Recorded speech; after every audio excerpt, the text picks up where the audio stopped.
Black Beauty by Anna Sewell. Retold by John Escott. Chapter 1. My First Home.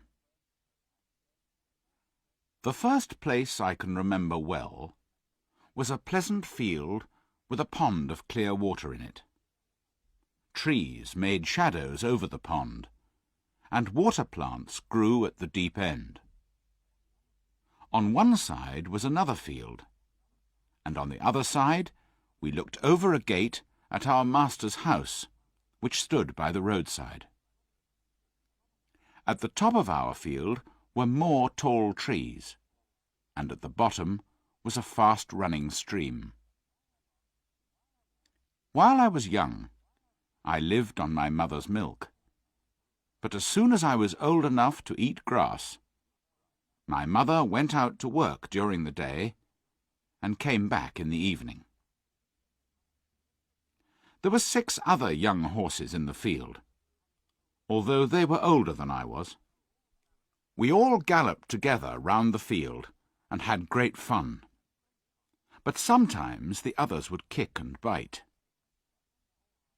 "They are young farm horses and haven't learned how to behave," my mother told me. "You are different. Your father is well known, and your grandfather twice won the most important race at Newmarket. Your grandmother was quiet and gentle, and you have never seen me kick or bite, have you? I hope you will grow up to be gentle and a willing worker, and never bite or kick." I have never forgotten my mother's advice. She was a clever and sensible old horse. Her name was Duchess, but our master often called her Pet. He was a good, kind man, and my mother loved him very much. Whenever she saw him at the gate, she trotted across. He used to pat her and say, "Well, old Pet, and how is your little darky?" I was a dull black colour, so he called me Darky. He sometimes brought a piece of bread for me, or a carrot for my mother, and I think we were his favourites. When I was 2 years old, something happened which I have never forgotten. It was early spring, and there was a light mist over the trees and fields. I and the other young horses were feeding at the lower end of the field when we heard the distant cry of dogs. The oldest among us lifted his head to listen. "There are the hounds," he said, and immediately raced off. The rest of us followed him to the top of the field, where we could see several fields beyond. My mother and another old horse were standing near. "They've found a hare," said my mother, "and if they come this way, we shall see the hunt." Soon the dogs were all racing down the field next to ours, making a loud yo, yo, yo, yo sound at the top of their voices. After them came men on horses, some in green coats, and all galloping as fast as they could. Suddenly the dogs became silent, and ran around with their noses to the ground. "They've lost the smell of the hare," said the old horse. "Perhaps it will escape." But the dogs began their yo, yo, yo, yo again, and came at full speed towards our field.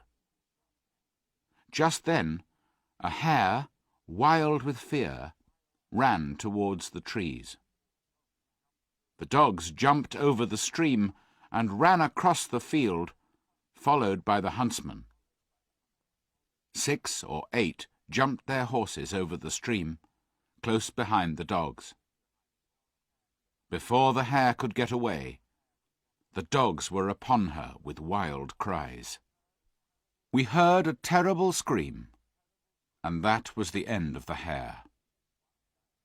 One of the men picked her up and held her by the leg. She was covered in blood, but all the huntsmen seemed pleased. I was so greatly surprised that at first I did not see what was happening by the stream. But when I did look, I saw a sad sight. 2 fine horses were down, one in the stream and the other on the grass. One rider, who seemed unhurt, was climbing out of the water, but the other lay quite still. "His neck is broken," said my mother. "I can't understand why men are so fond of this sport. They quite often hurt themselves and ruin good horses, all for one hare that they could get more easily some other way. But we are only horses, and don't know why men do these things." They carried the dead rider to our master's house, and I heard afterwards that it was George Gordon, the only son of a local landowner, and a fine young man. A man from the village came to look at the black horse on the grass. The animal was in great pain, and one of his legs was broken. The man began to feel the horse all over. Then he shook his head. Someone ran to our master's house and came back with a gun. Soon after, there was a loud bang and a terrible cry. Then all was still. The black horse did not move again. My mother was very unhappy. "I've known that horse for years," she said. "His name was Rob Roy. He was a good, brave horse." She never went near that end of the field again. Not many days after, we heard the church bell and saw a long, strange black carriage pulled by black horses. They were taking the body of young George Gordon to the churchyard to bury him. He would never ride again. I never knew what they did with Rob Roy, but it was all for one little hare.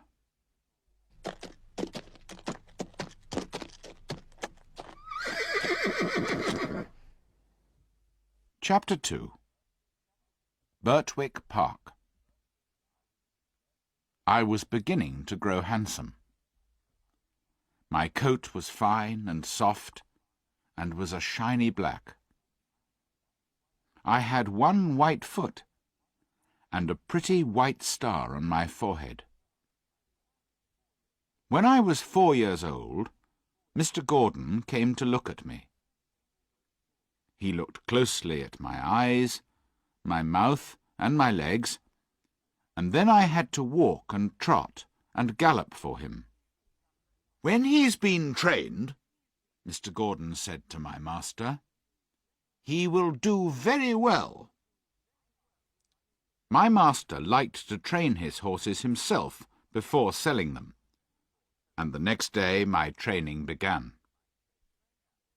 To train a horse is to teach him to wear a saddle, and to carry a man, woman, or child on his back. The horse must also learn to wear a collar, and to stand still when it is put on. Then to have a carriage fixed behind him, and to go fast or slow, whichever his driver wishes. He must never bite or kick or talk to other horses, and must always do what his master tells him, however tired or hungry he feels.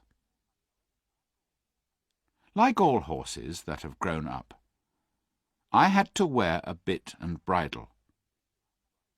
A bit is a great piece of cold, hard metal, as thick as a man's finger, which is pushed into a horse's mouth between his teeth and over his tongue, with the ends coming out at the corners. It is held there by straps, which go over the horse's head, under his neck, round his nose, and under his chin. Reins, which the rider holds, are fastened to each end of the bit. Slowly, with my master's kind words and gentle ways, I learned to wear my bit and bridle. Next there was the saddle.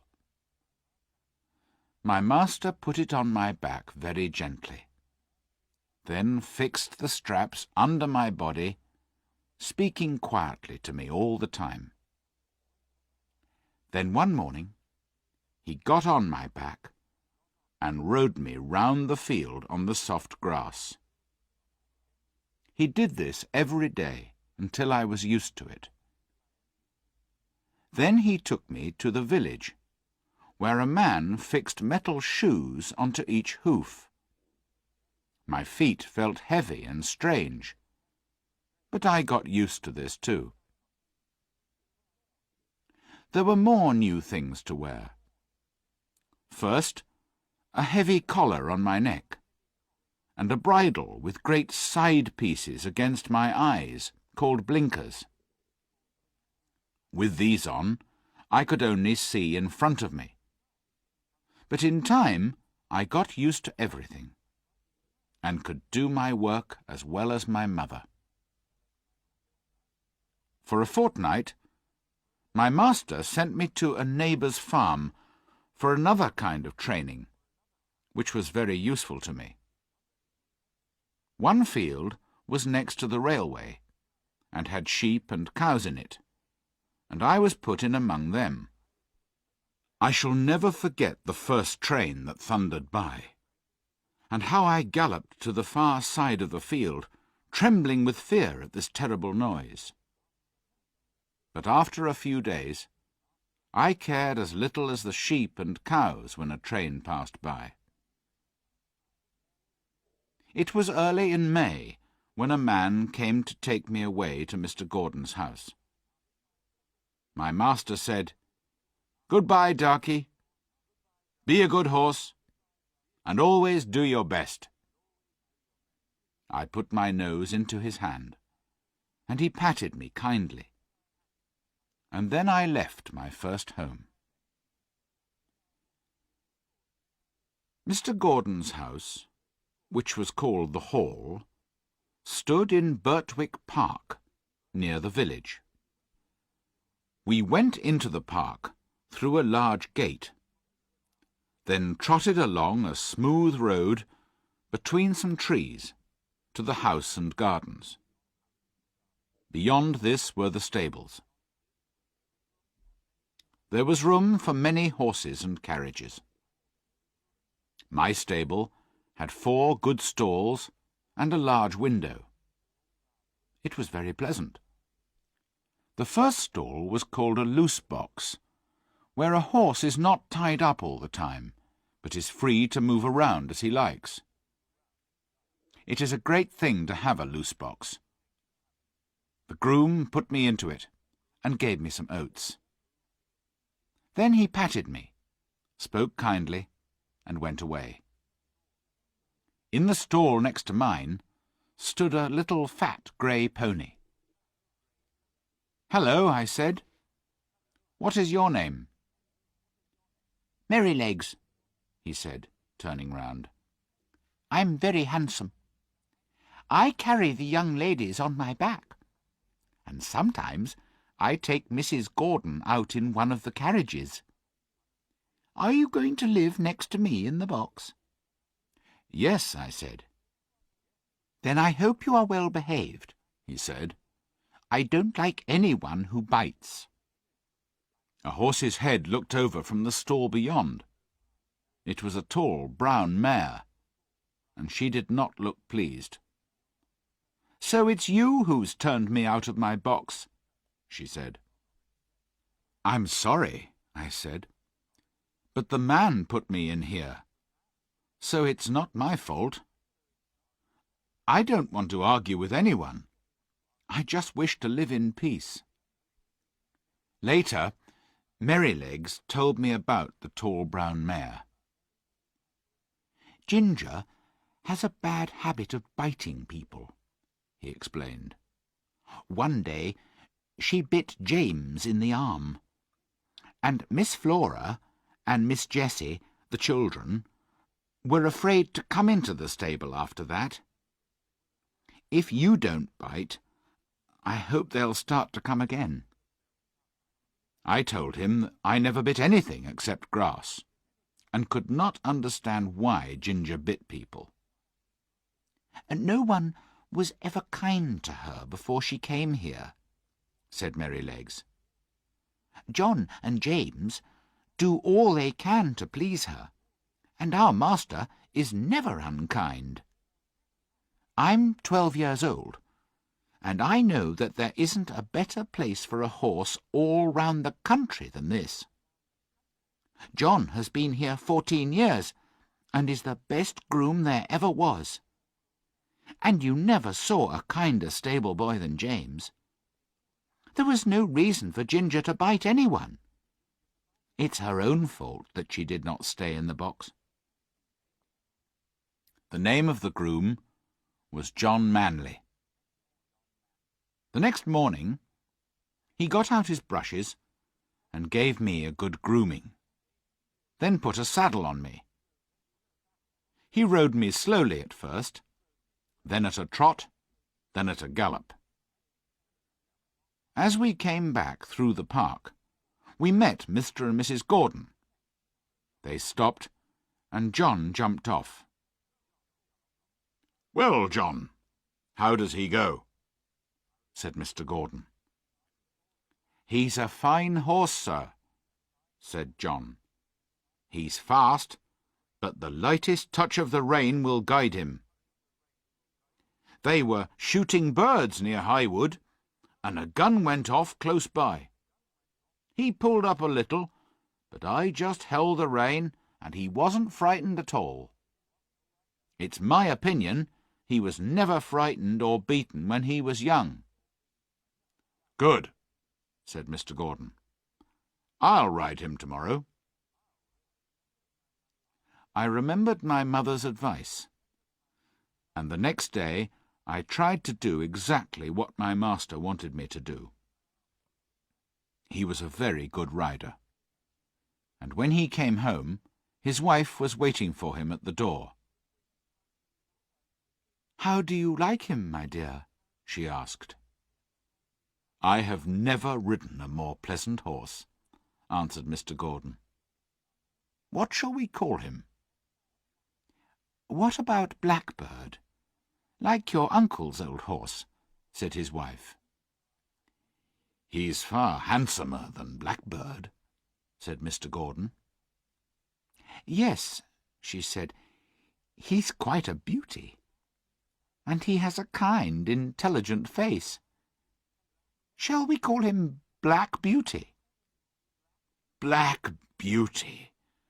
Why, yes, I think that's a very good name," said Mr. Gordon. John went into the stable and told James.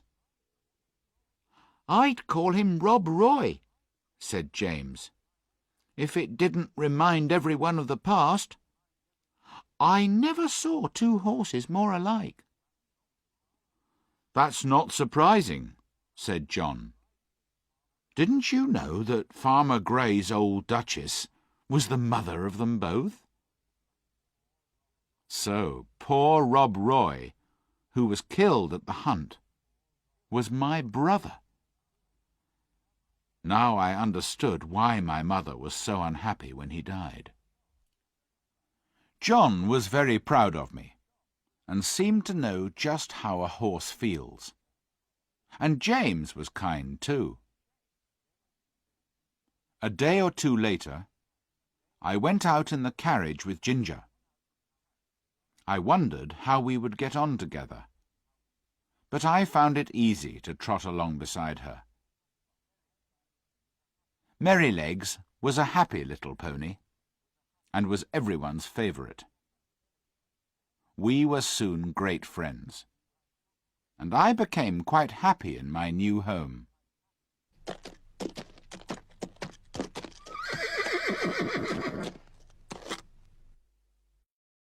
Chapter 3. Ginger's Story. What more could I want? Freedom. For the first 4 years of my life, I had a large field where I could gallop around at full speed, with no straps, no bit, and no blinkers. Now I stood in a stable, night and day, except when I was wanted for work, and sometimes when John took me out, I felt so strong, so full of life, that I wanted to jump or dance. "Calm down, boy," he would say. Then, as soon as we were out of the village, he would let me trot fast for a few miles. Some grooms punished a horse for getting too excited, but not John. He knew how to control me with only the sound of his voice, and I was very fond of him. Sometimes we did have our freedom in the field for an hour or two. This was on fine Sundays in the summer, because the carriage never went out on Sundays. It was wonderful. The grass was cool and soft to our feet, and the air was so sweet. And we could gallop, or lie down, or roll over on our backs, or do what we liked. One day, Ginger asked me about my old home and my training. When I finished telling her, she said, "Life has been different for me. I was taken from my mother when I was young, and there was no kind master like yours to look after me. I had a bad time when I was trained. Several men caught me in a corner of the field, and one held my nose so hard that I could only just breathe. Then another pulled my mouth open to put the bit in, and I was pulled along and beaten from behind. They didn't give me a chance to understand what they wanted. The old master, Mr. Ryder, knew about horses, but he gave up most of the business to his son, who was tall and strong, but not gentle. They called him Samson, and he said that no horse could throw him out of the saddle. One day he made me run round the field on a long rein until I was very tired and miserable. The next morning he did the same again. Then he put a saddle and bridle on me, and a new kind of bit into my mouth. The new bit was very painful, and I pulled away and stood up on my back legs, which made him very angry.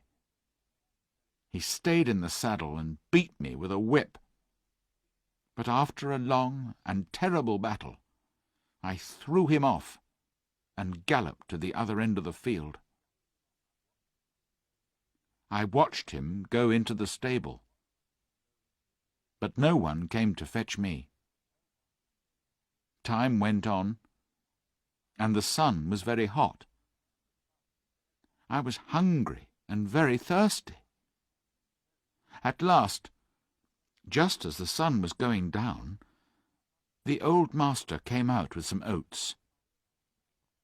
He spoke kindly, and held out the oats for me to eat, then patted me gently, and looked at the blood on my sides where Samson had whipped me. "Poor girl," he said, then led me to the stable.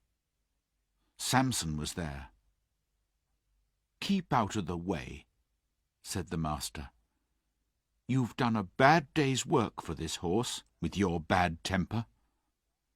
A bad-tempered man will never make a good-tempered horse. He led me into my box and took off my saddle and bridle. Then he called for some warm water and gently cleaned the blood from my sides. After that, he often came to see me. But a man called Joe went on training me. He was quiet and thoughtful, and I soon learned what he wanted. After my training, Ginger went on, I was bought by a dealer to match another horse of my colour. But then we were sold to a man in London who drove us with a bearing rein, a rein to hold our heads up unnaturally high, and to keep them there for hours and hours until the pain was terrible. We had to wear 2 bits instead of 1, and mine was so sharp that it made my mouth bleed. Sometimes we waited for hours while our master or mistress was at parties or the theatre, and if we weren't patient, the driver would whip us. "Didn't your master care about you at all?" I said. "Only about how we looked," replied Ginger. "He knew very little about horses. The driver told him I had a bad temper, but would soon get used to the bearing rein. I was willing to work and learn, but they were so cruel that it made me angry. Then I broke away from the carriage one day, and that was the end of that place. I was sold to another man, but he had a groom as bad-tempered as Samson. He hit me across the legs with his stable brush if I didn't move quickly. I hated him, and one day when he made me angry, I bit him. He never came into my stall after that, and I was soon sold again. A dealer heard of me and said he thought he knew one place where I should do well. "It's wrong for a fine horse to go bad like that," he said. "And I was brought here, not long before you came. Of course, it's very different here. But who knows how long it will last? I've decided that all men are my natural enemies." I was sorry for Ginger. But as the weeks went on, she became happier and more gentle. "I do believe Ginger's getting quite fond of me," James said one day. "She'll be as good as Black Beauty one day," replied John. "Kindness is all she needs, poor thing."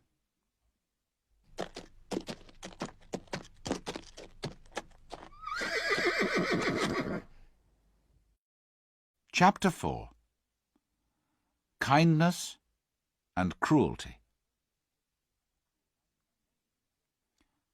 A neighbour of the Gordons, Mr. Bloomfield, had a large family of boys and girls, who often came to play with Miss Jessie and Miss Flora. One of the girls was the same age as Miss Jessie. 2 of the boys were older, and there were several little ones. Whenever they came, the children loved to ride Merrylegs. One afternoon, when they were visiting, James brought Merrylegs in and said, "Now behave yourself." "What did you do, Merrylegs?" I asked him. "Those young people didn't seem to know when I was tired," he said. "So I just threw them off backwards. It was the only thing they could understand." "You threw the children off?" I said. "Oh, no. Did you throw Miss Flora or Miss Jessie?" "No, of course not. I'm quiet and careful with them, and with the little ones. I'm the best friend and riding teacher those children have. It's not them, it's the boys," he said. "The other children rode me for nearly 2 hours. Then the boys rode me, one after the other, for an hour, hitting me with a stick. I didn't get annoyed, but I did get tired, so I stopped once or twice to let them know. But boys think a horse is like a machine, and can go on as long and as fast as they want it to. They never think that we get tired. As one was whipping me, I stood up on my back legs, and he fell off. He got on again, and I did the same. Then the other boy tried, and I put him down on the grass. They're not bad boys, and don't mean to be cruel, but they have to learn. When they told James, he was angry to see those big sticks, and told the boys not to use them again. I would give those boys a good kick," said Ginger. "I know you would," said Merrylegs, "but they expect me to look after those children, and they expect me to be good-tempered, and I will be. You never had a place where they were kind to you, Ginger, and I'm sorry for you. But good places make good horses, and I wouldn't make our people angry for anything. If I started kicking people, they would very quickly sell me, perhaps to someone cruel. I hope that never happens." I often wondered why Sir Oliver, the oldest horse in the stable, had so short a tail, only about 20 centimetres long. And one day I asked him, "Did you have an accident?" "It was no accident," he said angrily. "My long and beautiful tail was cut off when I was a young horse. At that time, some owners thought it was fashionable." "How terrible," I said. "Yes, terrible and cruel," said Sir Oliver. "Now I can never brush the flies off my sides or back legs, and all because of fashion.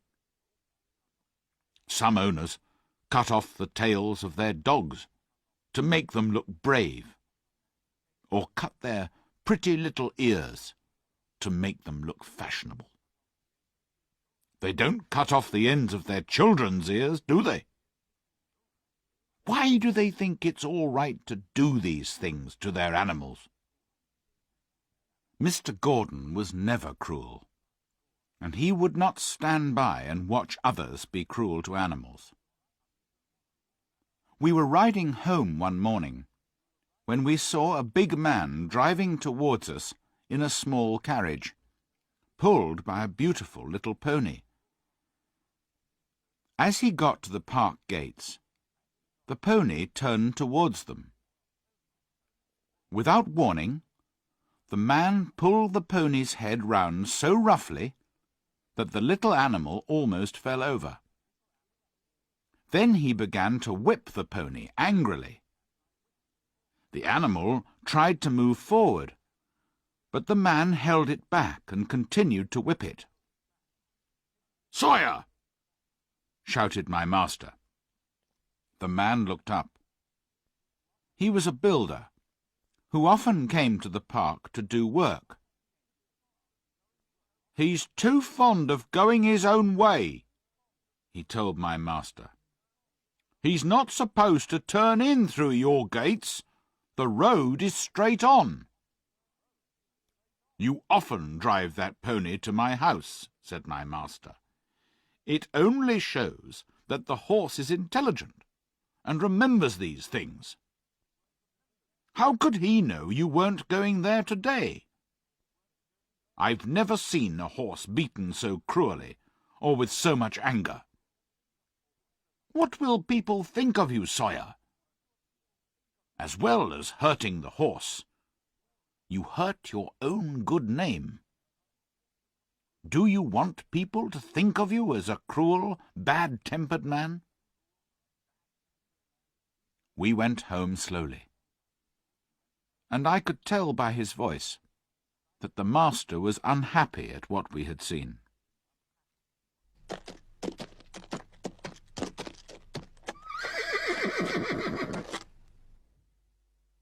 Chapter 5. The Storm.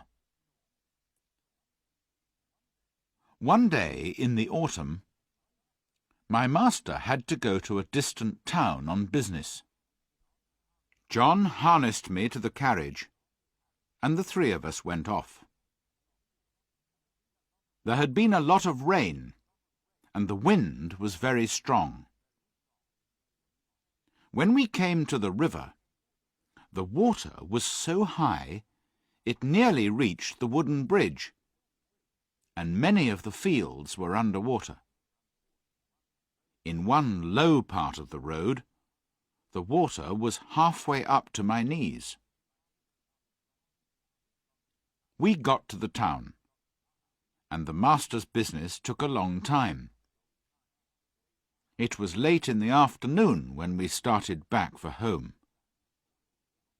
The wind was much stronger, and as we drove through a wood, I heard my master say, "I've never been out in a storm as bad as this, John." Indeed, I thought so too, hearing the terrible noise of that wild wind in the trees. "I wish we were out of this wood," said my master. "Yes, sir," agreed John. "We don't want one of those branches coming down on top of us." But just as he finished speaking, there was a great noise of wood breaking, and a big tree came crashing down through the other smaller trees and fell across the road right in front of us. I was very frightened, and I stopped immediately. But I didn't turn round or try to run away. John jumped out and quickly ran to my side. "What can we do now, John?" said my master. "We can't drive over the tree or get round it, sir," said John. "We'll have to go back to the crossroads and take the longer road round to the wooden bridge. It will make us late, but the horse isn't tired." It was nearly dark when we got to the wooden bridge. We could see water over the middle of it, but this often happened when the river was high. But the moment my feet touched the first part of the bridge, I was sure something was wrong, and I stopped suddenly. "Go on, Beauty," said my master, and he touched me with the whip. I did not move, so he hit me sharply, but I would not go forward. "There's something wrong," said John, and he jumped from the carriage and began to look round. He tried to lead me forward. "Come on, Beauty! What's the matter?" Of course, I could not tell him, but I knew the bridge was not safe.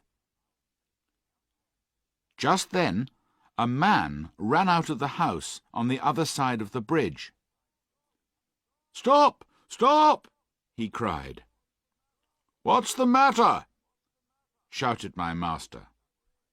"The bridge is broken in the middle," said the man, "and part of it was carried away. If you come across, you'll fall in the river." "Thank you, Beauty," John said to me, and turned me gently round to the right-hand road by the riverside. It got darker, and the wind got quieter as I trotted towards home by another, much longer road. The two men were quiet for some time, but then my master spoke. "We were very close to drowning in that river, John," he said. "Men may be clever enough to think of things for themselves, but animals know things without thinking, and that's often saved a man's life, as it has ours tonight. People don't realize how wonderful their animals are, nor do they make friends with them as they should." When we arrived back at Birtwick Park, the mistress ran out to meet us. "I've been so worried," she said. "Are you all right?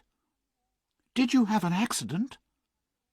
"We nearly did," said my master. "But Black Beauty was cleverer than we were, and saved us all from drowning." One morning, early in December, the master came to the stable with a letter in his hand, looking very serious. "Good morning, John," he said. "Tell me, does James work hard, and do what you tell him to do?" "Yes, sir, always," replied John. "And he doesn't stop work when your back is turned?" "Never, sir." "And if he goes out with the horses, does he stop to talk to friends, or go into houses where he has no business, leaving the horses outside?" said the master. "No, sir," said John. "And if anybody has said that about James, I don't believe it. I never had a pleasanter, more honest young man in this stable." The master smiled, and looked across at James, who was standing by the door. "James, I'm glad John's opinion of you agrees with my own," he said. "I've had a letter from my wife's brother, Sir Clifford Williams. He wants me to find him an honest young groom who knows what he's doing. The man who drives his carriage is getting old, and needs a young man who will work with him and be able to do his job one day. How old are you?" 19 next May, sir," said James. "That's young. What do you think, John?" "It is young, sir," said John. "But he's tall and strong. He doesn't have much experience of driving, but he has a light touch and a quick eye." "Well, James," said the master, "talk to your mother at dinner-time, and let me know what you want to do." A few days later, it was agreed that James would go to Clifford Hall in a month or 6 weeks, and for the next few weeks he drove the carriage. We went in and out of town, through busy streets, and to the railway station, where the road was narrow, and there were lots of other carriages hurrying to and from the station. Then my master and mistress decided to visit some friends who lived about 75 kilometres from our home. "You can drive us, James," said my master.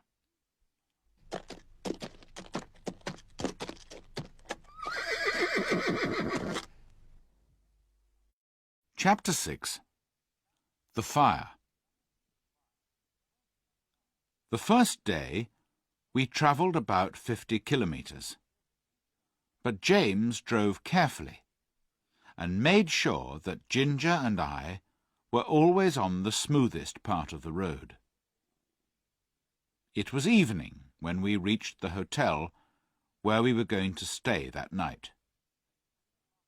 It was in the marketplace, and 2 stablemen came out to us. The chief stableman was a pleasant old man, and he led me into a long stable with 6 or 8 stalls in it, and 2 or 3 horses. The younger man brought in Ginger, and James watched while we were groomed. "I thought I was quick," James told the old stableman, "but you're quicker than anyone." "I've worked with horses since I was 12 years old, and I can tell you it's good to be able to work with a well-behaved, well-cared-for animal like this," said the stableman, patting my neck. "Who is your master?" "Mr. Gordon of Birtwick Park," said James. "I've heard of him," said the stableman. "He's a good judge of horses, and the best rider in this part of the country." "He doesn't ride very often now," said James. "Not since the poor young master was killed." "I read about that in the newspaper," said the stableman. "A fine horse was killed too, wasn't it?" "Yes, an excellent horse," said James. "He was the brother of this one, and just like him." "Terrible," said the old man. "It was a bad place to jump, wasn't it? A man's life and a horse's life are worth more than a hare, or they should be."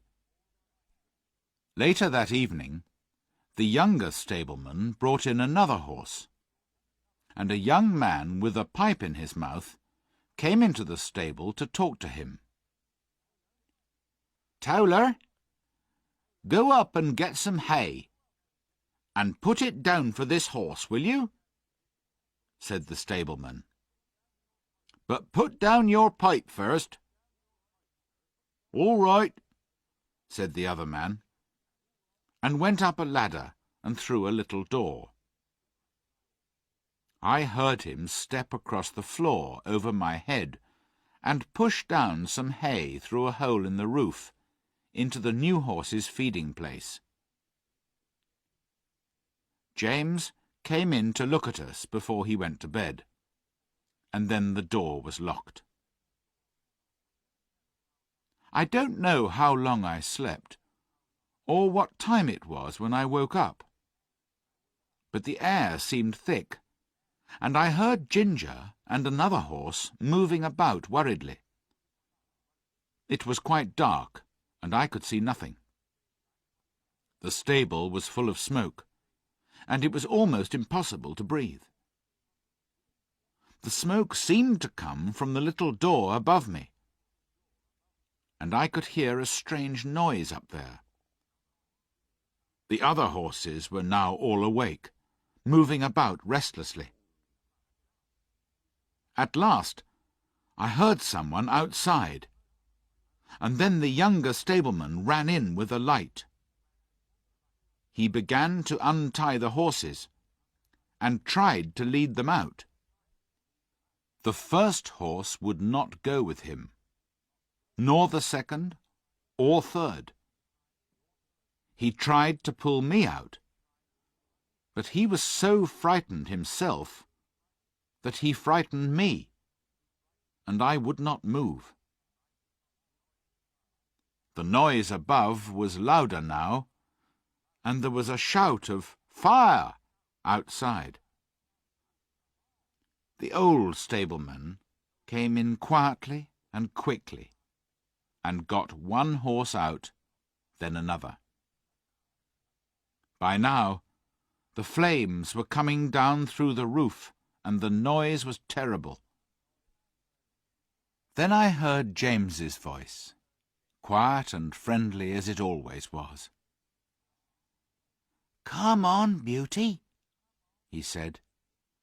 "We'll soon get you out of this smoke." He took off his scarf and tied it over my eyes, then led me out, patting me all the time. He took the scarf off, then shouted, "Take this horse, somebody, while I go back for the other." Windows in the hotel were open, and people were shouting.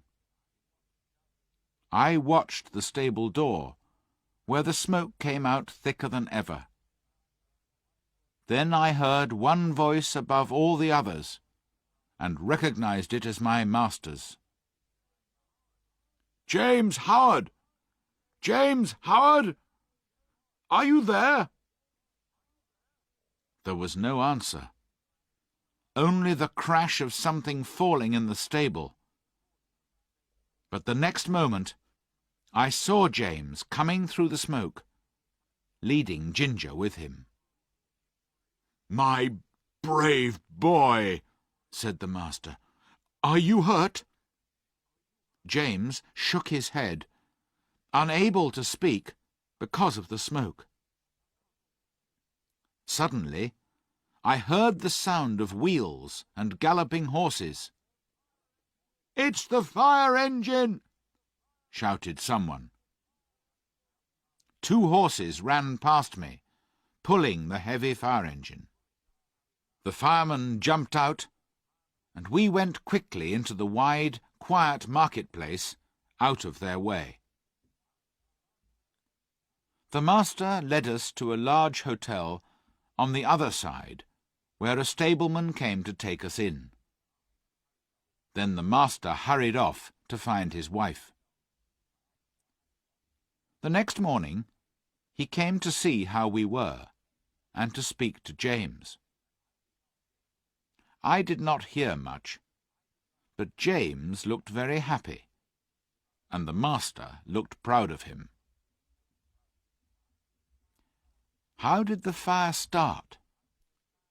Someone said they saw Dick Towler go into the stable smoking a pipe, but that when Dick came out he didn't have it. The young stableman said that he asked Dick to go up the ladder to put down some hay, but also told him to put down his pipe first. Dick said that he did this, but nobody believed him.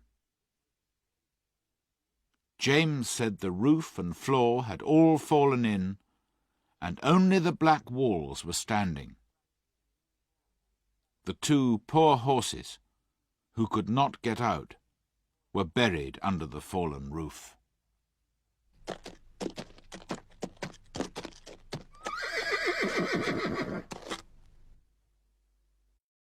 Chapter 7. Joe Green. The rest of our journey was very easy, and the next evening we reached the house of our master's friend, where a groom took us to a comfortable stable. We stayed 2 or 3 days, then returned home. John was glad to see us, and we were glad to see him. "I wonder who will come in my place," said James. "Little Joe Green," said John. "He's only 14 and a half, but he has a kind heart and wants to come, so I've agreed to try him for 6 weeks. The next day, Joe Green came to learn all he could before James left. He was a nice, happy boy, and always came to work singing. But then the day came when James had to leave us. "I'm leaving a lot behind," he said sadly to John. "My mother, and you, a good master and mistress, and the horses, and I shan't know anybody at the new place." "It's hard to leave your home for the first time," said John. "But if you get on well, which I'm sure you will, your mother will be proud of you." Everyone was sorry to lose James, but Joe tried hard to learn, and John was pleased with him. One night, I woke up to hear the stable bell ringing loudly. I heard the door open at John's house and his feet running up to the hall. He was back quickly. "Wake up, Beauty," he said, coming into the stable. "We must go quickly now." And before I could think, he had the saddle on my back and the bridle on my head. The master was waiting at the hall door with a letter in his hand. "Ride for your life, John," he said. "Give this to Dr. White, then rest your horse, and be back as soon as you can. Mrs. Gordon is very ill." Away went John and I, through the park, and through the village, and down the hill. There was a long piece of flat road by the riverside, and John said, "Now, Beauty, do your best." I needed no whip, and for 2 miles I galloped as fast as I could, perhaps even faster than my grandfather, who won the race at Newmarket. When we came to the bridge, John slowed me down a little and patted my neck. "Well done, Beauty," he said. Then I was off again, as fast as before. The air was cold, and the moon was bright, and it was a pleasant night. We went through a village, then a dark wood, then uphill, then downhill, and after 12 kilometres we came to the town. It was 3 o'clock when we stopped by Dr. White's door. John rang the bell, then knocked on the door like thunder. A window was pushed up, and Dr. White's head appeared. "What do you want?" he said. "Mrs. Gordon is very ill," said John. "You must come at once, or she'll die. Here's a letter." The doctor was soon at the door. "My horse has been out all day and is exhausted. Can I take yours?" "My master told me to rest him," said John. "But take him if you think it's best, sir." "I'll soon be ready," said the doctor. John stood by me and patted my neck. I was very hot. Then the doctor came out with his riding whip. "You won't need that, sir," said John. "Black Beauty will go until he drops." The doctor was a heavier man than John, and not so good a rider, but I did my very best. Joe was waiting at the gate, and the master was at the hall door. He did not say a word. The doctor went into the house with him, and Joe led me to the stable. My legs were shaking, and there was not a dry hair on my body. The water ran down my legs, and I was hot all over. Poor Joe! He was young and knew very little. He did the best he could, cleaning my legs and my chest, but he did not put a warm cloth on me. He thought I was so hot that I would not like it, He gave me some cold water to drink. Then he gave me some food and went away. Soon I began to shake and tremble with cold, and I ached all over. I wished John was there, but he had 12 kilometres to walk, so I tried to sleep. After a long time, I heard John at the door. I gave a low cry, and he was at my side in a moment. I could not tell him how I felt, but he seemed to know immediately. He covered me with 3 warm cloths, then ran for some hot water and made me a warm drink. John seemed very angry. "Stupid boy," he said to himself over and over again. "No cloth put on, and I suppose the water was cold too. Boys are no good." I became very ill, and could not breathe without pain. John looked after me day and night, and my master often came to see me too. "My poor Beauty," he said one day. "My good horse. You saved your mistress's life. Yes, you saved her life." I was very glad to hear that.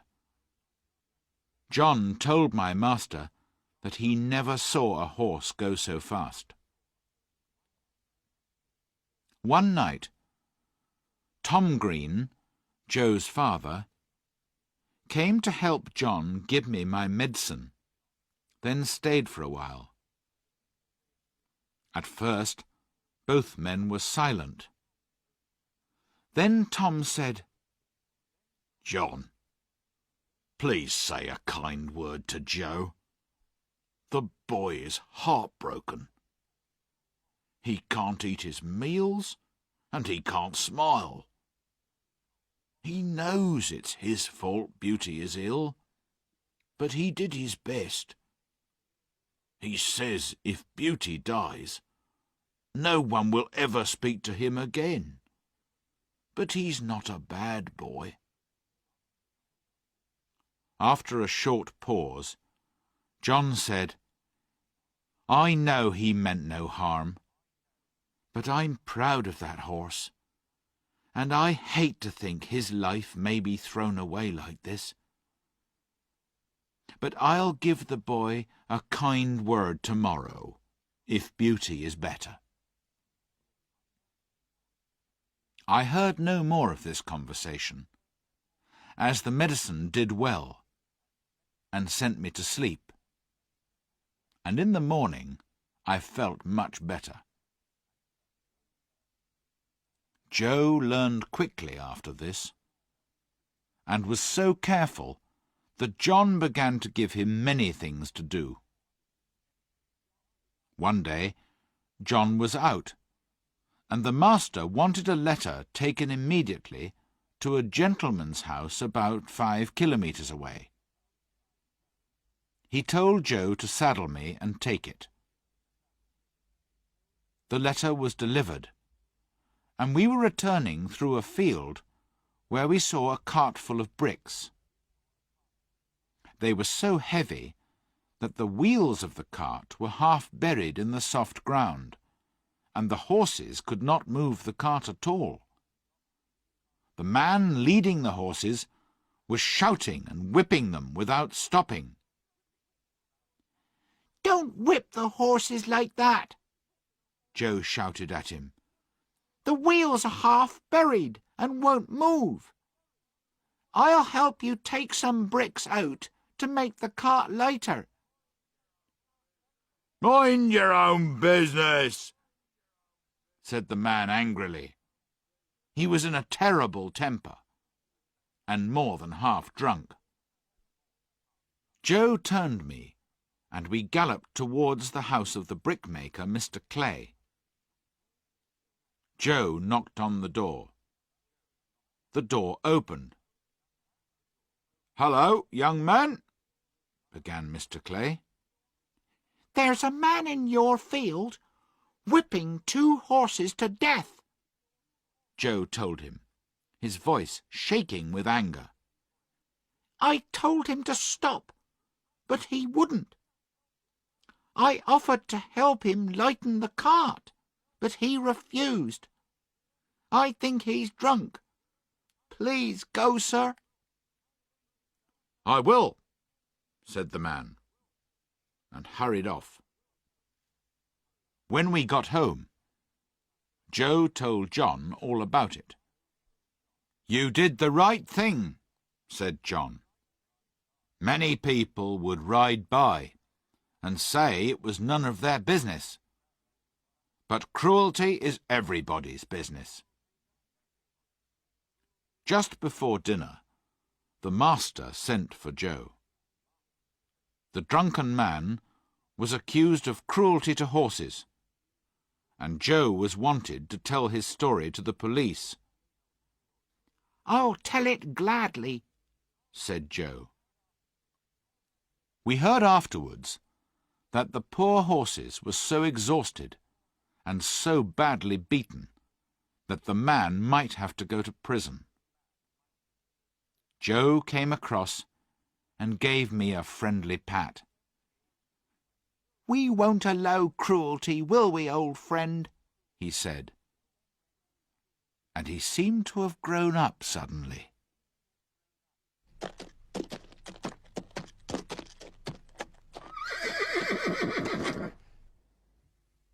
Chapter 8. Earl's Hall Park. I lived at Birtwick Park for 3 happy years.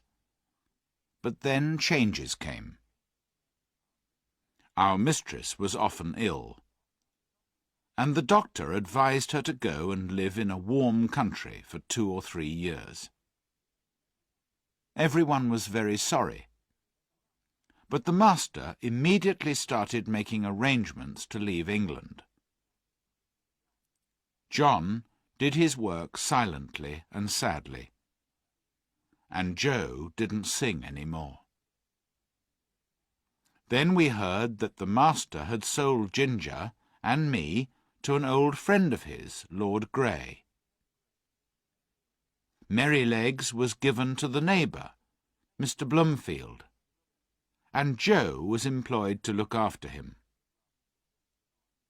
John was offered several good jobs, but he wanted to wait and look around. "I want to train young horses," he told the master. "I cannot think of anyone more suitable for that work than you, John," said the master. "If I can help you in any way, write to me." The next morning, John took Ginger and me to Earl's Hall Park, where Lord Grey lived. There was a very fine house and lots of stables. John asked for Mr. York, who was going to be our new driver. Mr. York was a good-looking man of about 40, with a voice that expected to be obeyed. He called a groom to take us to our boxes, then invited John to have a drink with him. We were taken to a pleasant stable and put in boxes next to one another. Then we were groomed and fed. Half an hour later, John and Mr. York came to see us. Mr. York looked at us carefully. "Is there anything you want to mention about them, Mr. Manley?" he said. "I don't believe there's a better pair of horses in the country," said John. "But they're not alike. The black one has the most perfect temper I've ever known. The other was badly treated before she came to us, but has grown better-tempered in the last 3 years. We've never used a bearing rein with either of them. They'll wear one here, said York. Lady Grey follows the fashion, and if her horses are not reined up tight, she doesn't like it. I'm sorry to hear that, said John. He came to pat each of us for the last time. I held my face close to him, which was all I could do to say good-bye. And then he was gone, and I have never seen him since. Lord Grey came to look at us the next day, and seemed pleased. He heard what John had said about us.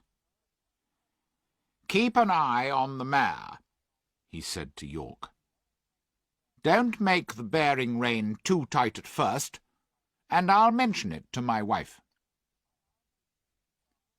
In the afternoon, we were harnessed to the carriage, and Lady Grey came out and looked at us. She was a tall, proud-looking woman, and did not look pleased, but she said nothing and got into the carriage. The bearing rein annoyed me, but did not pull my head any higher than I was used to carrying it. I was worried about Ginger, but she seemed quite happy. But the next afternoon, when Lady Grey came down the steps, she said, "York, you must put those horses' heads higher. They don't look nice." "I'm sorry, my lady," said York, "but they have not been reined up for 3 years. But if it pleases you, I can take them up a little more." "Do that," she said. That day we had to pull the carriage up a steep hill. I wanted to put my head forward to make the work easier, but I couldn't. "Now you can see what it's like," said Ginger when we came back. "If it doesn't get any worse, I shall say nothing, but I won't have the rein pulled up tight." Each day the bearing reins were shortened a little more. Then one day Lady Grey came out later than usual and said, "York, when will you get those horses' heads up? Pull them up at once, and let's have no arguing." York came to me first, and made the rein very tight.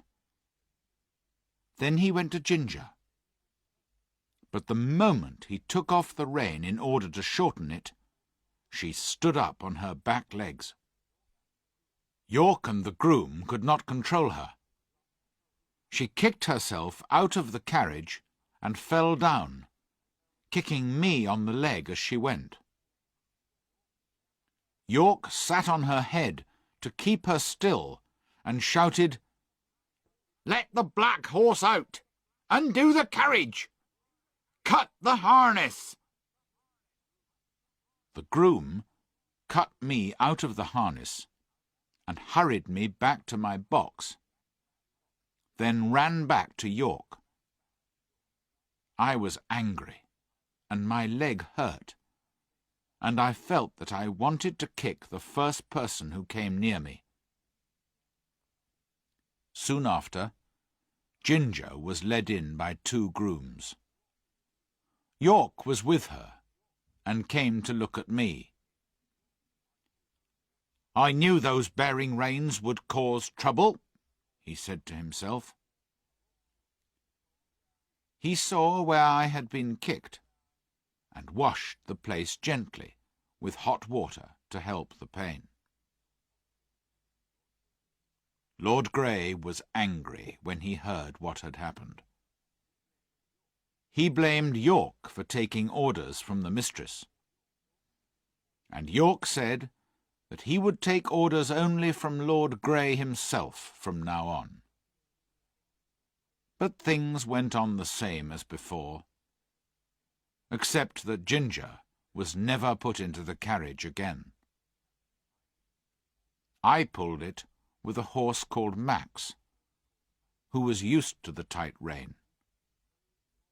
But those 4 months pulling Lady Grey's carriage were terrible. The sharp bit cut into my tongue and mouth. The rein hurt my neck and made it difficult to breathe, and I felt tired and very miserable. In the spring, Lord Grey and some of his family went up to London and took York with them. 2 daughters remained at the Hall. Lady Harriet never went out in the carriage, and Lady Anne preferred riding on horseback with her brother or cousins. She chose me for her horse, and I enjoyed these rides, sometimes with Ginger, sometimes with Lizzie, a horse liked by the young gentleman. There was a gentleman called Blantyre staying at the Hall, who always rode Lizzie, and was so pleased with her that Lady Anne wanted to try her. "I don't advise it," said Blantyre. "She's too easily frightened for a lady to ride." "My dear cousin," said Lady Anne, laughing, "I've been riding horses since I was a baby, and have followed the hounds many times. Now help me up." So Blantyre helped her into the saddle, then climbed on me. Just as we were moving off, Lady Harriet asked for a message to be taken to Dr. Ashley in the village. The village was about 2 kilometres away, and the doctor's house was the last one in it. Blantyre got off to open the gate for Lady Anne, but she said, "I'll wait here for you." He went off, and we waited. There was a field with an open gate on the opposite side of the road, and at that moment some young horses came trotting out. They were wild and excited, and there was a boy behind them waving a large whip. Suddenly, one of the young horses ran across the road and banged into Lizzie's back legs. She gave a violent kick, nearly unseating Lady Anne, and immediately galloped away at full speed. I gave a loud neigh for help, and made a noise with my feet, until Mr. Blantyre came running out of the doctor's house. He saw Lizzie and Lady Anne, now far away down the road, and quickly jumped into the saddle, and we raced after them. For about 2 kilometres, the road was straight. Then it turned to the right, before becoming 2 roads. Long before we came to the bend, Lady Anne was out of sight. Which way had she gone? A woman was in her garden, looking up the road. "Which way?" shouted Blantyre. "To the right," cried the woman. Away we went, up the right-hand road. We saw her for a moment. Then she was gone again round another bend. Several times we saw her, but lost her again. Then we came to some rough land, very uneven and full of holes in the ground, the worst possible place for galloping. On this open ground we could now see Lady Anne clearly, her long hair flying out behind her in the wind, and slowly we began to catch up. There was a wide ditch ahead, and I was sure it would stop them, but without a pause Lizzie jumped it and fell. I cleared the ditch and landed safely. Lady Anne was lying on the ground, not moving. Blantyre jumped down beside her and called her name, but there was no reply. Her face was white and her eyes were closed. "Annie, dear Annie, do speak," he cried. There were 2 men cutting grass close by, and they saw Lizzie galloping away without a rider, and came across. "Can you ride?"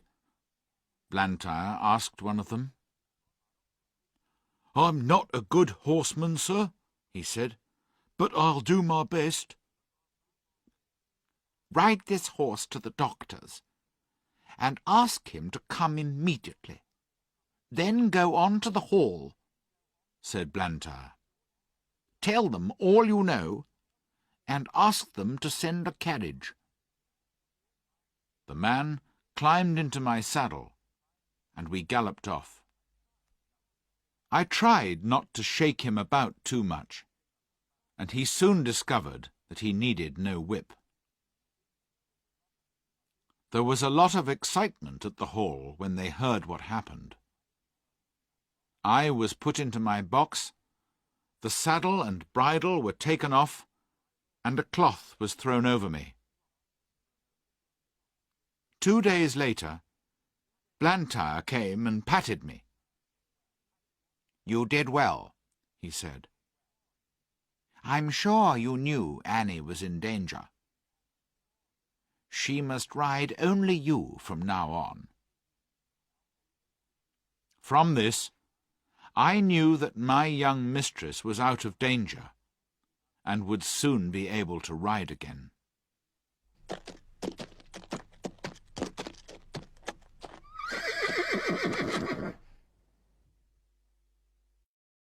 Chapter 9. The Accident and New Masters. A man called Reuben Smith looked after us while York was in London. He was gentle and clever with horses, and an excellent driver. But he had one fault. He sometimes drank too much. For weeks or months he was all right. But then, without warning, he would begin to drink heavily and behave badly. But he was a useful man, so York had kept quiet about Smith's drinking, saying nothing to Lord Grey. Then one night Smith drove some ladies and gentlemen home from a party, and was so drunk that he could not hold the reins.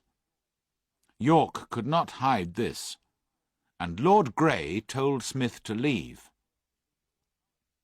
However, some time later, York spoke again to Lord Grey, who was very kind-hearted, and he took Reuben Smith back. Smith promised never to get drunk again, and kept his promise, and because of this he was told to look after the stables while York was away. One day the carriage needed some repairs, so it was arranged that Smith would take it to town, leave it at the carriage-maker's, and then ride me back again. Mr. Blantyre wanted to go to the station, so he went with us. At the station, Mr. Blantyre gave Smith some money and said, "Take care of Lady Anne, Reuben, and don't let anyone else except her ride Black Beauty." We left the carriage at the maker's, and Smith rode me to the White Lion Hotel. He told the stableman to give me some food and have me ready for 4 o'clock. One of my front shoes was loose, but the stableman did not see it until 4 o'clock. Smith came back at 5 and said he would now leave at 6 because he'd met some old friends. The stableman told him about the loose shoe. "It'll be all right until we get home," said Smith. He finally came back at 9 o'clock, shouting loudly and in a very bad temper. We left, and almost immediately he began to gallop, often giving me sharp cuts with the whip, although I was going at full speed. Before we were out of the town, my shoe came off, but Smith was too drunk to notice. It was very dark, and on the rough road at that speed, my foot was soon cut and bleeding from the sharp stones. I could not go on. The pain was too great, and I fell violently on both my knees. Smith was thrown off. He tried to get up, but couldn't. Then he lay still. I could do nothing but wait. It was nearly midnight when I heard a horse's feet and the wheels of a carriage. I neighed loudly, and was very happy to hear an answering neigh from Ginger, and men's voices. Then the carriage came out of the darkness and stopped. 2 men jumped down beside Smith. "It's Reuben," said one. "And he's not moving, Robert." "He's dead," said Robert, touching Smith. "His hands are cold, and his head is covered with blood." They looked at me and saw my cut knees. "The horse has been down and thrown him," said Robert. He tried to lead me forward, but I almost fell again. "He's bad in the foot, too. No wonder he went down, riding over these stones without a shoe. Reuben was drunk, Ned.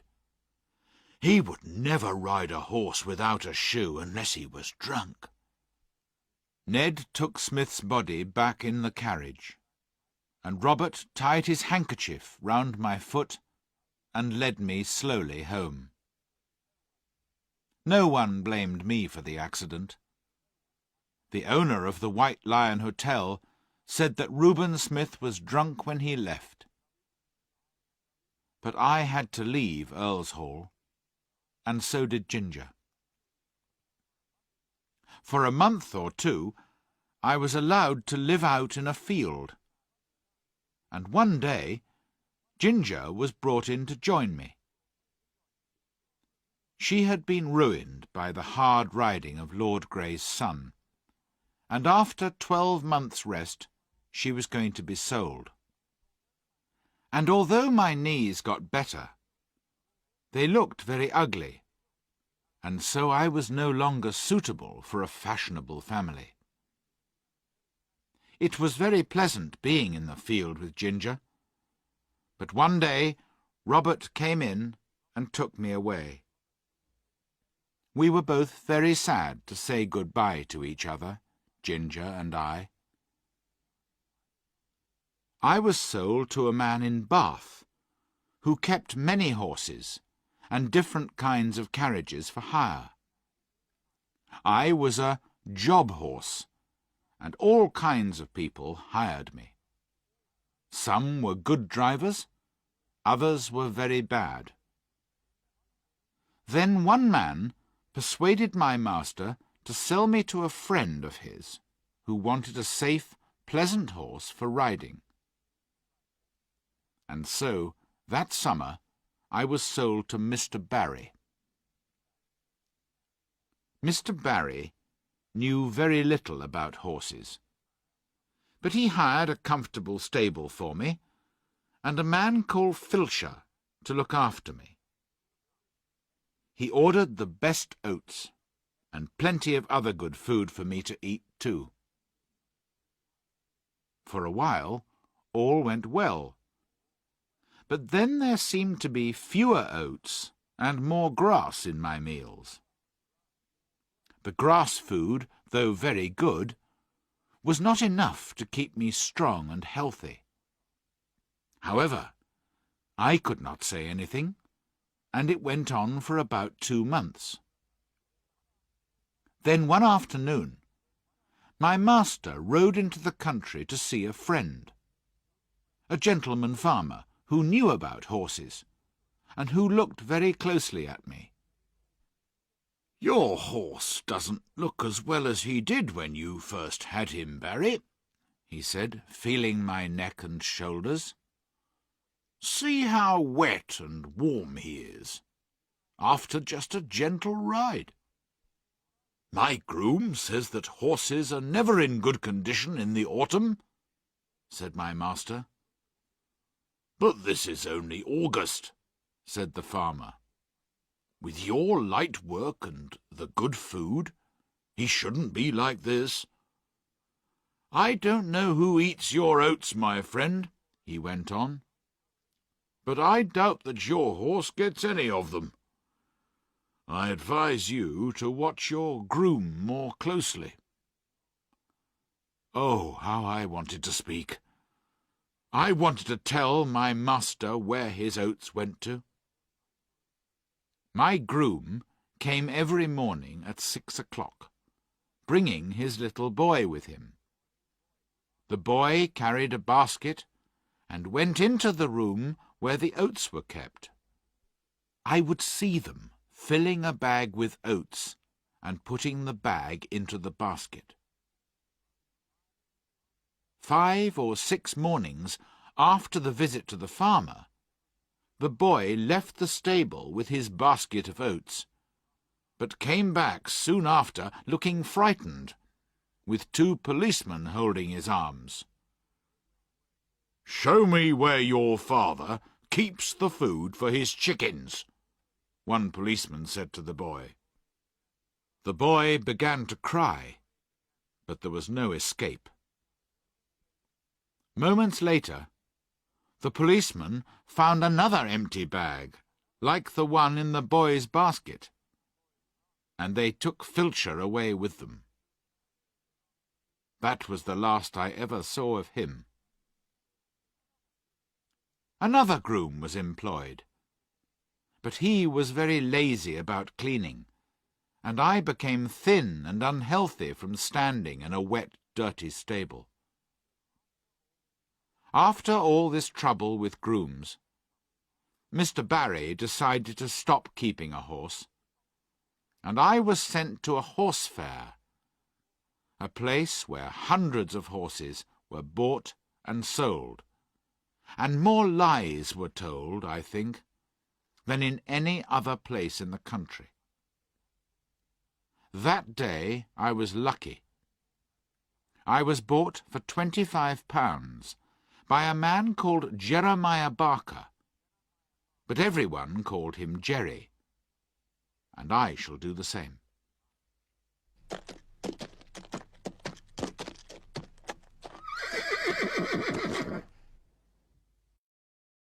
Chapter 10. A London Cab Horse. Jerry Barker was a small man, but well-made and quick in all his movements. He lived in London and was a cab driver. Jerry's wife, Polly, was a little woman with smooth, dark hair and dark eyes. His son, Harry, was nearly 12 years old and was a tall, good-tempered boy. His daughter, Dolly, was 8, and she looked just like her mother. Jerry had his own cab and 2 horses, which he drove and groomed himself. His other horse was a tall, white animal called Captain. The next morning, Polly and Dolly came to see me. Harry had helped his father since early that morning, and had already decided that I would be a good horse. Polly brought me a piece of apple, and Dolly brought me some bread. "We'll call him Jack, after the old one," said Jerry. "Shall we, Polly?" "Yes," she said. "I like to keep a good name going." Captain went out in the cab all morning, and I went out in the afternoon. Jerry took a lot of care to make sure that my collar and bridle were comfortable, and there was no bearing rein. We went to the cab stand, where the other cabs were waiting for passengers, and took our place at the back of the last cab. Several of the other drivers came to look at me. "Too handsome," said one. "You'll find something wrong with him one morning." Then a man in a grey coat and grey hat came up. His name was Grant, and he looked a happy, sensible kind of man. He had been longer on the cab stand than any of the other men, so they let him through to have a look at me, and waited for his opinion. He looked me all over very carefully, then said, "He's the right kind for you, Jerry. I don't care what you paid for him. He'll be worth it." My first week as a cab horse was very hard. I was not used to London, the noise, the hurry, the crowds of horses, carts and carriages. But Jerry was a good driver, and soon discovered that I was willing to work and do my best. He never used the whip on me, and we soon understood each other as well as a horse and man can do. Jerry kept his horses clean, and gave us plenty of food and fresh water, and on Sundays we rested. I never knew a better man than my new master. He was kind and good-tempered, like John Manley. Harry was clever at stable work, and always wanted to do what he could. Polly and Dolly came in the morning to brush out the cab and to wash the glass, while Jerry gave Captain and me a grooming. There was a lot of laughing and fun between them, which all helped to keep Captain and me happy. The family came early in the morning, because Jerry did not like lateness. It always made him angry when people wanted him to drive hard because of their own lateness. One day, 2 wild-looking young men called to him, "Cabby, hurry up! We're late for our train at Victoria. Get us there in time for the 1 o'clock train, and we'll pay you double." "I will take you at the usual speed, gentlemen," said Jerry. "Extra money doesn't pay for extra speed." Larry's cab was standing next to ours. He opened the door and said, "I'm your man, gentlemen. My horse will get you there all right." And as he shut them in, with a smile at Jerry, he said, "He always refuses to go faster than a trot." Then, whipping his horse hard, he went off as fast as he could. Jerry patted me on the neck. "Extra money won't pay for that kind of thing, will it, Jack?" he said. Although he was against hard driving to please careless people, he always went at a fair speed, and was not against going faster if there was a good reason. I remember one morning we were on the stand waiting for a passenger when a young man carrying a large suitcase went by. He stepped on a piece of apple which lay in the road and fell down heavily. Jerry ran across the road and helped him up, then took him into a shop to sit him down. Some time later, the young man, looking white and ill, came out again and called Jerry. So we went across the road. "Can you take me to the South Eastern Railway?"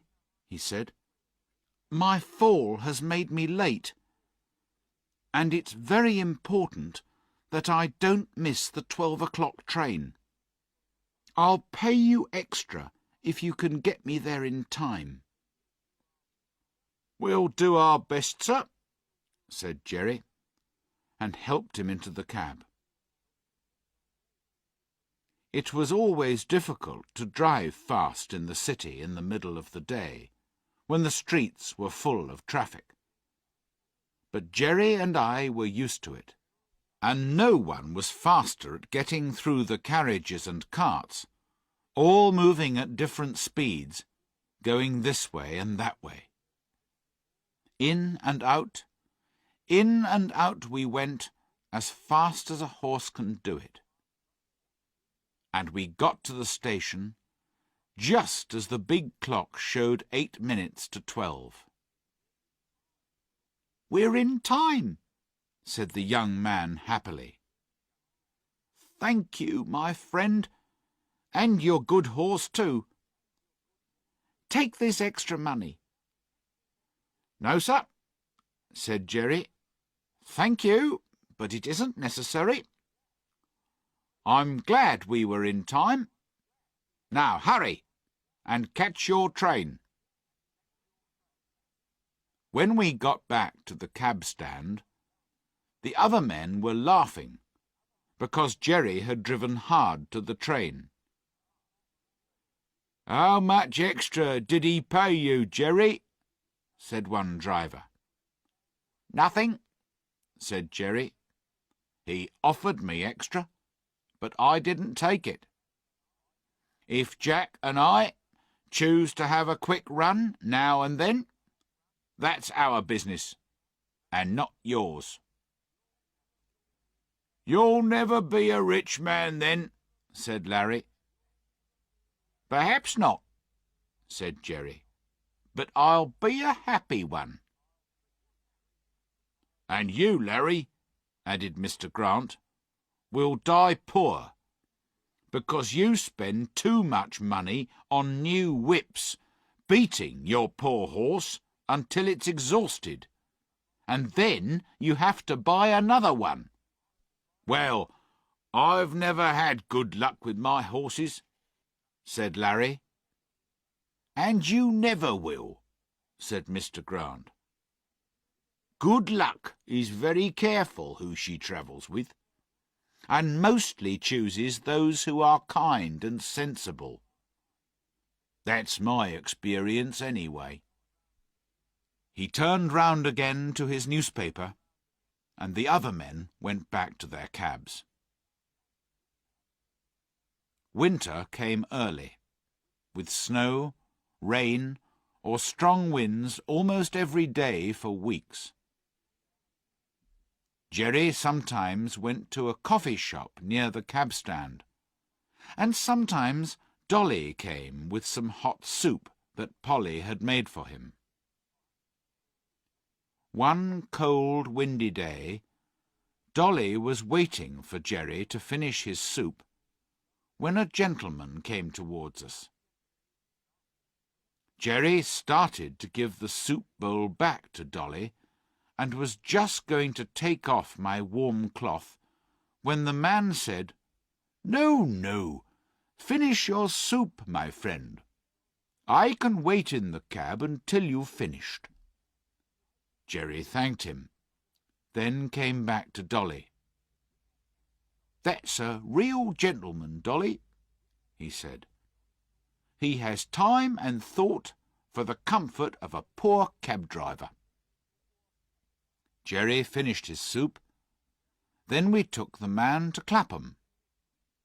After that, he took our cab several times, and often came to pat me. It was very unusual for anyone to notice a cab horse, and I was grateful. Another day, the gentleman saw a cart with 2 horses standing in the street. The driver was not with them, and I don't know how long they had been standing there. However, they decided to move on a few steps. Suddenly, the cart driver ran out of a building and caught them. He seemed very angry, and began to whip the horses hard, even beating them around the head. Our gentleman saw him, and walked quickly across. "Stop that at once, or I'll call the police," he said. The driver was drunk, and he began to shout, but he stopped whipping the horses. Meanwhile, our gentleman wrote down the name and address that was on the side of the cart. "Why do you want that?" shouted the driver. Our gentleman didn't answer. He came back to the cab. "Many people have thanked me for telling them how their horses have been used," he told Jerry. "I wish there were more gentlemen like you, sir," said Jerry. "They are needed in this city."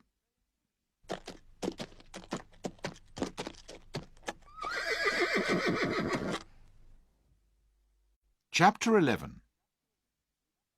Goodbye to Old Friends. One day, we were waiting outside one of the London parks when a dirty old cab drove up beside ours. The horse was brown, with bones that showed through her coat. I was eating some hay, and the wind took a little of it her way. The poor animal put out her long, thin neck and picked it up, then turned and looked for more. There was a hopeless look in her dull eye, and I wondered where I'd seen her before. Then she looked straight at me. "Black Beauty, is that you?" she said. It was Ginger. But how different she looked. Her face, which was once so full of life, was now miserable and full of pain, and her breathing was very bad. I moved closer to her so that we could have a quiet talk, and it was a sad story that she told me. After 12 months' rest at Earlshall, she was considered to be ready to work again, and was sold to a gentleman.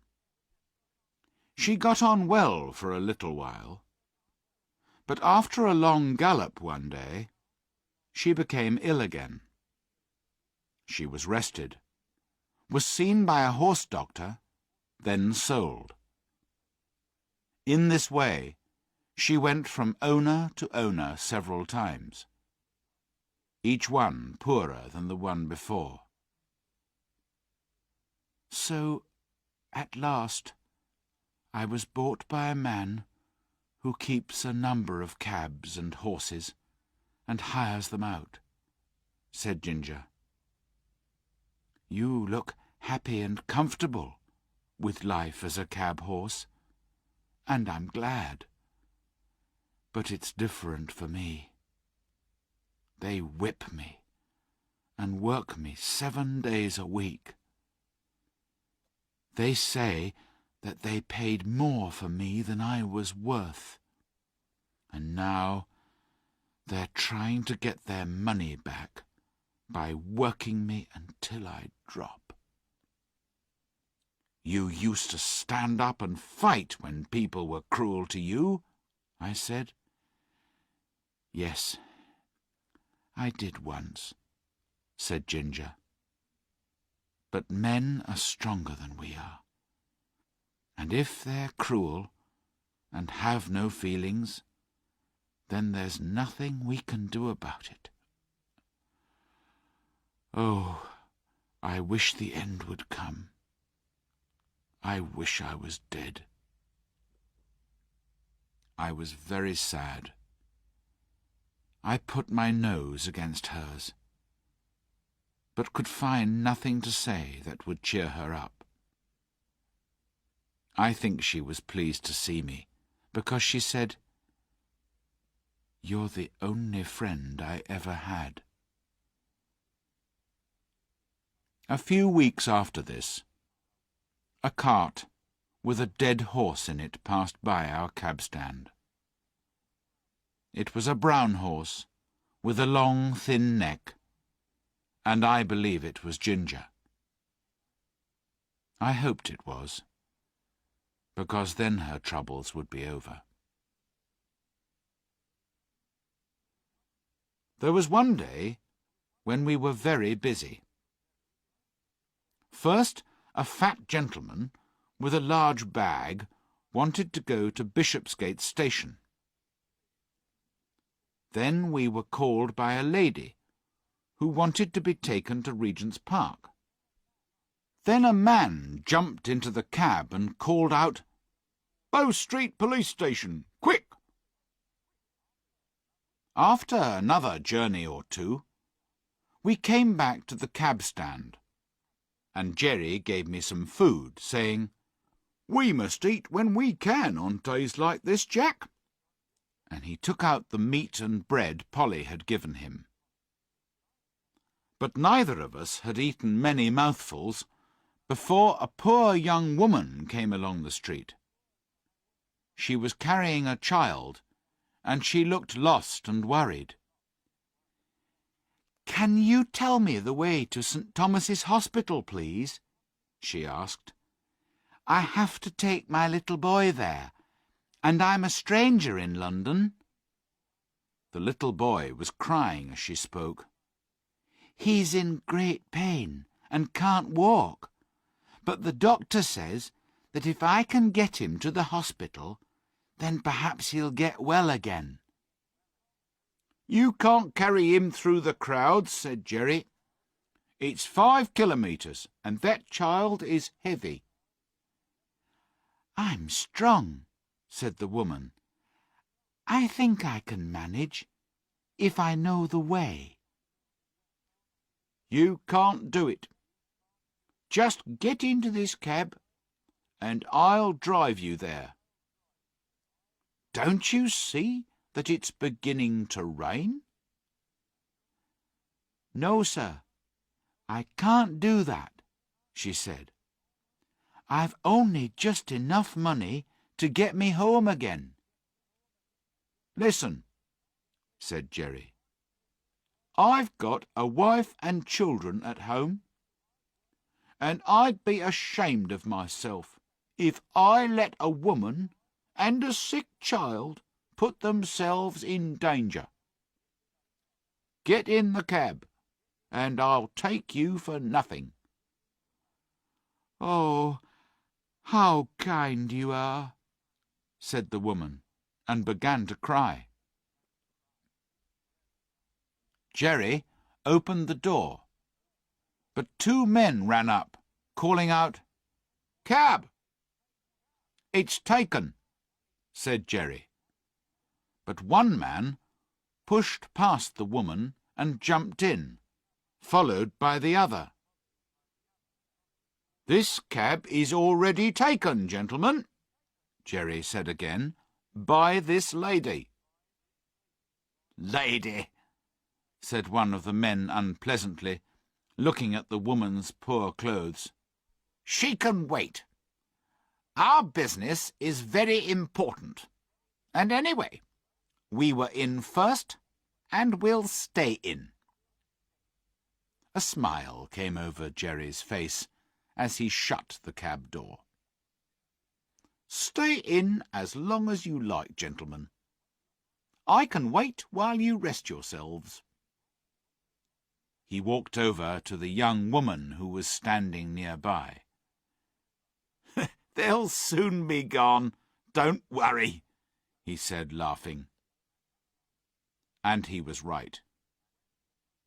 When the two men realized that they were going to have a very long wait, they got out, calling Jerry all kinds of bad names. After this, we were soon on our way to the hospital. "Thank you 1,000 times," said the young woman, as Jerry helped her out of the cab.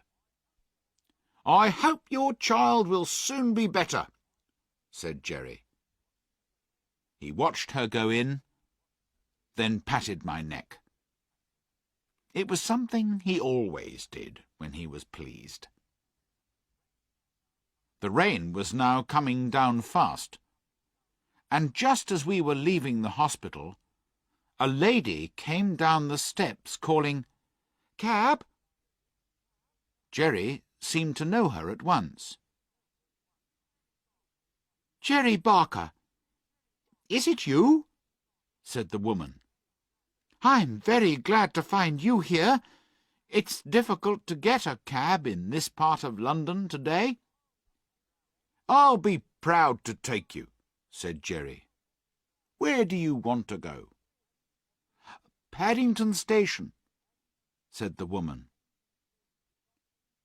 We got to the station and went in under cover. The lady stood beside the cab talking to Jerry for some time, and I discovered that she was once Polly's mistress.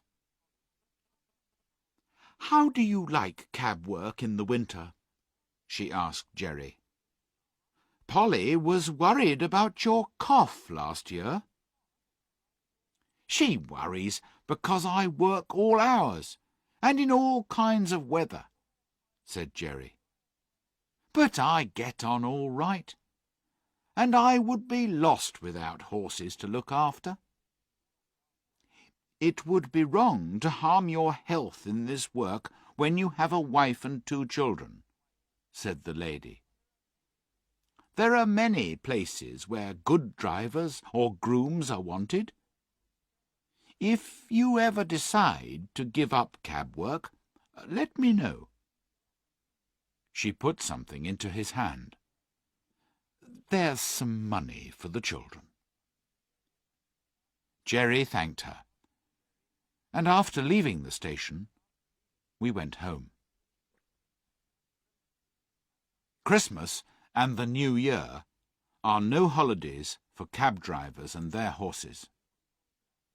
People go to parties and dances, and the work is often late. Sometimes driver and horse have to wait for hours, shaking with cold. We had a lot of late work during Christmas week, and Jerry's cough was bad. On New Year's Eve, we took 2 gentlemen to a house in the West End, and were told to come for them at 11 o'clock.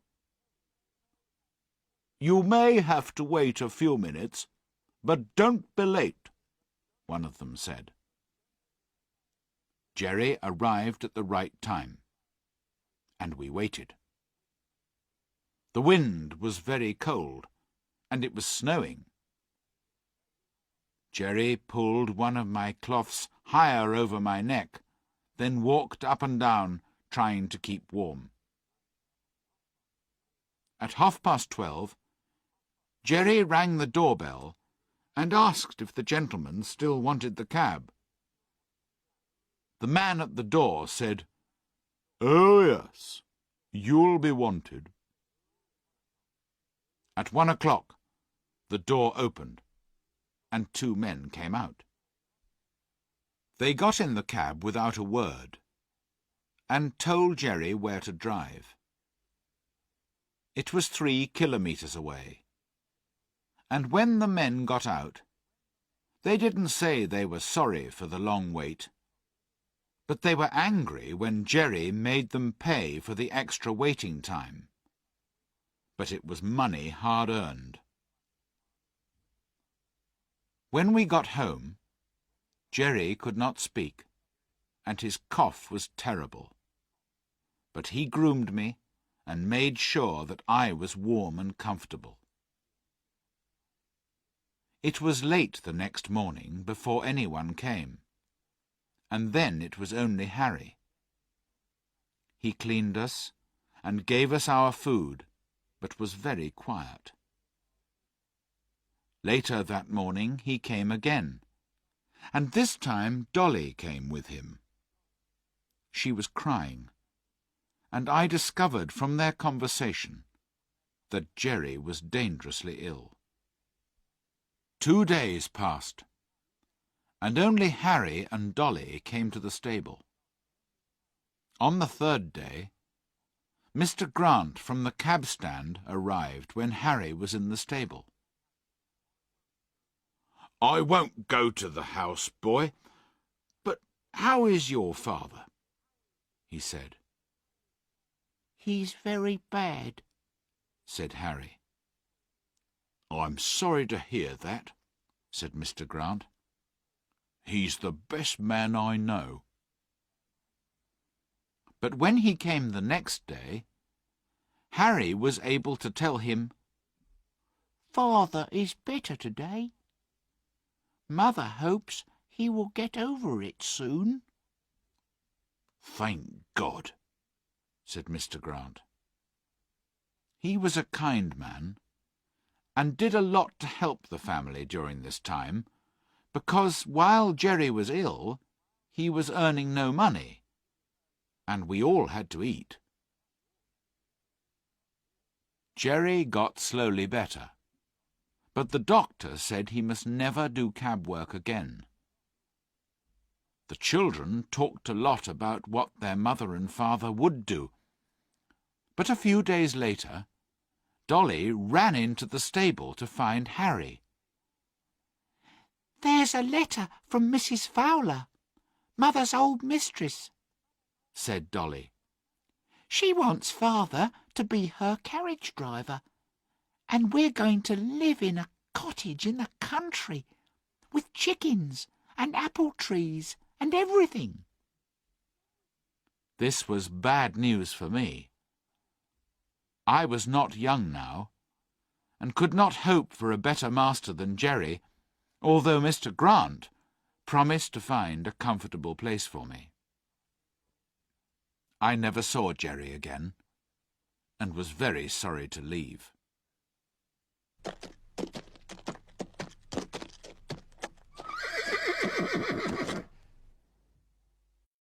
Chapter 12. Hard Times. I was sold to a baker who Jerry knew, but the baker's cart driver was a man called Jakes, who drove with the bearing rein up. This made it difficult for me to pull a heavy cart, and I found the work very hard.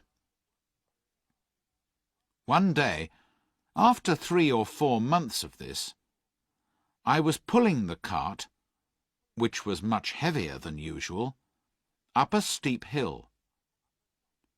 I had to stop several times to rest, which didn't please Jakes. "Move on, you lazy horse, or I'll make you!" he shouted, and he hit me with his whip. After a few more meters, I had to stop again. The whip came down across my back once more, and the pain was sharp. I was doing my best, but the driver was still punishing me cruelly, which seemed very unfair. Jakes was whipping me a third time, when a woman hurried over and said, "Oh, please, don't whip your horse like that. I think I can help, if you'll let me." Jakes laughed. "Oh?" "He can't use all his strength when his head is held back with that bearing rein," the woman went on. "If you take it off, I'm sure he'll do better." "Anything to please a lady," said Jakes, smiling. The rein was taken off, and I moved my head up and down several times to help my aching neck. "Poor boy! Is that what you wanted?" said the woman, patting me. She turned to Jakes. "If you speak to him kindly and lead him on, I believe he'll do better." Jakes took the rein, and I put down my head and moved on. I pulled the cart up the hill, then stopped to take a breath. "Well, that helped," said Jakes. "But if I went without a bearing rein all the time, the other cart drivers would laugh at me. It's fashionable, you see." "It's better to start a good fashion than to follow a bad one," said the woman. "Many gentlemen don't use bearing reins now." She gave me another pat on the neck and walked on. After that, Jakes always took off my bearing rein when I was going up a hill, and that made my life easier. But pulling heavy carts day after day slowly began to exhaust me, and a younger horse was brought in to do my work. I was sold to another cab owner, whose name was Nicholas Skinner. He was hard on his drivers, and they were hard on the horses. We worked long hours, had no Sunday rest, and it was a hot summer. My driver was just as hard as his master, and he had a cruel whip with something sharp at the end, which often cut me and made me bleed. It was a terrible life, and sometimes, like poor Ginger, I wished I was dead. One day I nearly got my wish. We were at the railway station, when a family of 4 people hired us. There was a noisy man with a lady, a little boy, a young girl, and a lot of heavy luggage. "Father," said the young girl, "this poor horse can't take us and all our luggage. He's too tired." "Oh, he's all right, miss," said my driver. He put a heavy box on the cab with the other luggage. "Father, please take a second cab," said the girl. "I'm sure this is very cruel." "Grace, get in at once, and don't be stupid," said her father. "The driver knows his own business."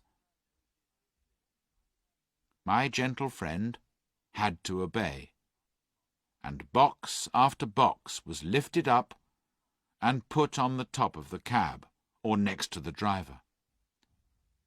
Then the driver hit me with his whip, and we moved out of the station. The cab was very heavy, and I had not eaten or rested since early that morning. I did my best, and got along quite well until we came to Ludgate Hill. By then I was exhausted, and the heavy cab was too much for me. My feet went from under me, and I fell heavily, knocking all the breath out of me. I lay quite still because I could not move. Indeed, I expected to die. There were angry voices above me, and luggage was taken off the cab, but it was all like a dream. I thought I heard the girl's voice saying, "Oh, that poor horse! It's all our fault." Someone loosened my bridle and collar, and another voice said, "He's dead. He'll never get up again." I heard a policeman giving orders, but I did not open my eyes. Cold water was thrown over my head, some medicine was put into my mouth, and I was covered with a cloth. I don't know how long I was there, but a man with a kind voice persuaded me to try to get up, and I managed it. Then I was gently led to some stables close by. That evening I was taken back to Skinner's stables, and the next morning the horse doctor came to see me. "He's been worked too hard," said the doctor. "There's no strength left in him." "Then he must go for dog food," said Skinner. "I have no fields for sick horses. It doesn't suit my business. I work them for as long as they'll go, then I sell them for what I can get. There's a horse fair in 10 days' time," said the doctor. "If you rest him and give him food, he may get better, and then you may get more than his skin's worth." Luckily for me, Skinner took the doctor's advice, and after rest and food, I began to feel better. 10 days later, I was taken to the horse fair, a few miles outside London.